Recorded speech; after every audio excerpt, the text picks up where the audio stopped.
มาวิเคราะห์เบิ่งบักเมาต่อมผู้ที่ว่ามันฆาตกรรมชาวแฮมที่ว่าไปเฮ็ดเวียกอยู่ประเทศไทยฆาตกรรมแบบโคตรสะเทือนใจพี่น้องยากที่เฮาสิได้เห็นฆาตกรรมแบบนี้เกิดอยู่ในสังคมพี่น้องแต่ว่าบักเมาต่อมมันกล้าเฮ็ดได้เนาะตามที่เฮาวิเคราะห์เบิ่งแล้วนี่อันที่1น่ะย่านเราเป็นลูกซึมเศร้าคิดน้อยคิดใหญ่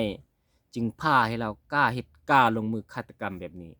อันที่2ยันเป็นเกี่ยวกับสุขภาพคนแบบบ่เต็มร้อยขนาดเจ้าหน้าที่ไปจับนะลาวยังยิ้มยังเฮ็ด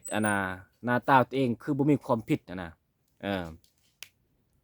ทั้งที่ว่าตัวเองกระทำความผิดเนาะเออจะยอมรับผิดในสิ่งตัวเองกระทำหั่นน่ะเฮ็ดหน้าตาแบบคือเป็นคนแบบหมดสภาพหั่นน่ะแต่เราบ่เฮ็ดเรายังกล้ายิ้มได้พี่น้องนอกจากนั้นยังนุ่งเสื้อกีฬาใส่โลโก้ปกสหรือว่าตำรวจประเทศลาวนะพี่น้องโอ้บังอาจขนาดเว้ยใส่เสื้ออื่นก็บ่ได้เนาะผัดใส่เสื้อที่ว่ามีโลโก้ตำรวจลาวอีกใส่โอ้ยเสื้อกีฬาพี่น้องกวนขนาดเลยแต่ว่ากล้าเฮ็ดได้เนาะกล้าเฮ็ดได้ก็ตามคำปันสังเกตที่ว่าเรากล้าเฮ็ดได้ก็มี2อย่างนั่นแหละอันที่1เป็นโรคซึมเศร้าอันที่2ล่ะเป็นคนบ่เต็มร้อยเนาะเราจึงกล้าเฮ็ดนะเหตุการณ์ตัวนี้มันก็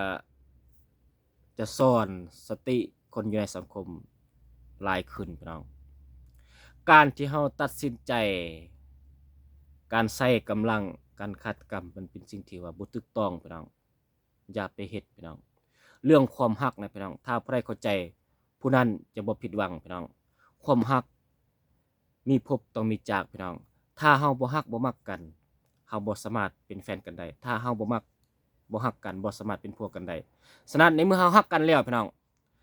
อนาคตสิเกิดอีหยังก็แล้วแต่พี่น้องเฮาควรรับมันได้เด้พี่น้องในเมื่อคนเฮาน่ะมันมีการเปลี่ยนแปลงตามกาลเวลาพี่น้องขนาดตัวเองเฮายังเฮ็ดบ่ถูกใจตัวเองอะนะแล้วสิให้คนอื่นมาเฮ็ดให้มันถูกใจตัวเองมันเป็นไปบ่ได้พี่น้องฉะนั้นในเมื่อเวลาและคนเฮานี่มันมีความเปลี่ยนแปลงในเมื่อคนคนหนึ่งบ่อยากอยู่จุดเก่าอยากไปจุดใหม่อยากเปลี่ยนอาชีพใหม่อยากเปลี่ยนผู้ใหม่หันนะตัวนี้เฮาควรเคารพในการตัดสินใจเด้พี่น้องเพราะว่าเขาเลือกเลยพี่น้องเฮาสิมากดดันเขาบ่ได้เด้แล้วเฮาสิมาโทษใส่ตัวเองก็บ่ได้พี่น้องฉะนั้นถ้าผู้ใดมีทางเลือกใหม่ฉะนั้นเฮาก็เอิ้นมาร่วมกันพี่น้องจากกันโดยเหตุผลจบกันโดยเหตุผลพี่น้องสิ่งนี้เป็นสิ่งที่ว่าถูกต้องในการตัดสินใจพี่น้องอย่าใช้กำลังมันบ่ถูกต้องพี่น้องถึงว่าเฮาสิเฮ็ดใช้กำลังคือที่ว่าหมอต้อมนี่เฮ็ดเนาะฆาตกรรมแบบให้คนเสียชีวิตนะตัวเองก็บ่มีความสุขพี่น้องบ่มีความสุขจนมื้อตายแล้วทรมานสุด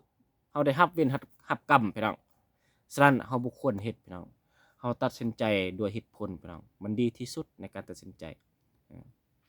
คือเฮานี่นะสมมุติว่ามีซีนเนาะกับแจ่วนะถามผู้ใดเด้ผู้ใดบ่มักบ่ซีนผู้ใดก็จะกินแต่ซีนน่ะมันเป็นจังซี่นะคนเฮานี่เขามักแนวใดเขาสิเลือกแนวนั้นฉะนั้นเฮาควรตัดสินใจในสิ่งที่เขาเลือกเขาควรสนับสนุนเด้พี่น้องเฮาอย่าตัดสินใจโดยการใช้กำลังเออเนาะเอาทีนี้กับปานก็มาวิเคราะห์ถูกหรือบ่ถูกก็ลองคอมเมนต์มาเบิ่งพี่น้องเนาะเพราะว่าคำปานก็อ่าบ่เคยเห็นเหตุการณ์แบบนี้เกิดขึ้นเนาะแต่ว่าก็มาเห็นว่าหมอต้อมนี่มันกล้าเฮ็ดเนาะเอา